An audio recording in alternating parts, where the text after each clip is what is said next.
Welcome, everyone. One of the most common concerns we hear from students is how will they promote their practice after they graduate? How will they be successful as a clinician? How will they get clients? And so most of us who go into a healing profession have a dream of offering our healing services to the world.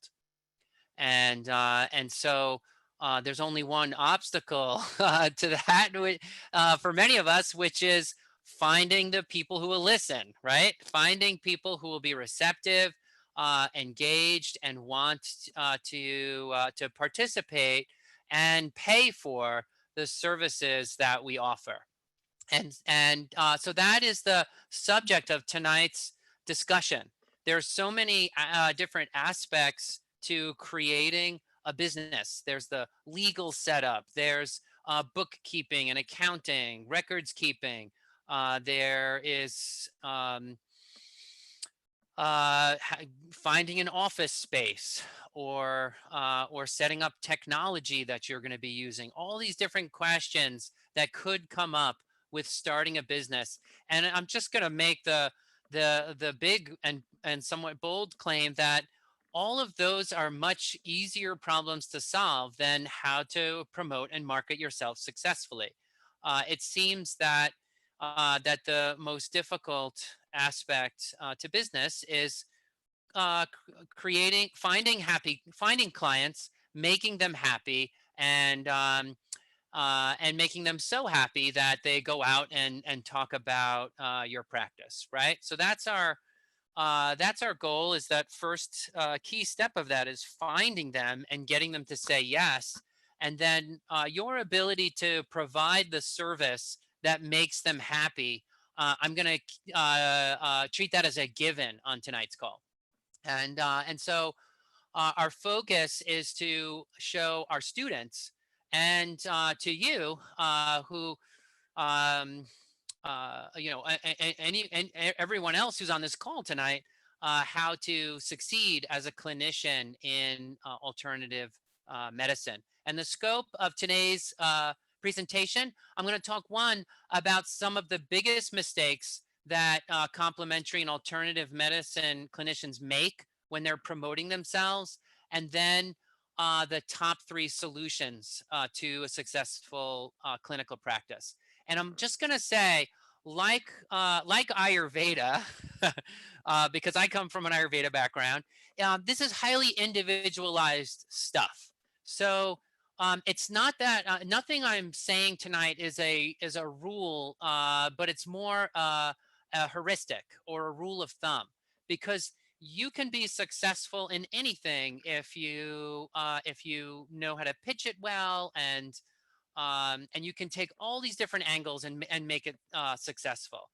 So what I'm talking about is some general heuristics. So feel free to go outside the box of what I present today in designing your individual business. But my hope is that I'll give you some really important things to think about when you are designing your practice, and that it will be helpful to you, and that it will help you from prevent you from spinning your wheels, spending lots of time and energy on that goes nowhere. Right? That's my goal.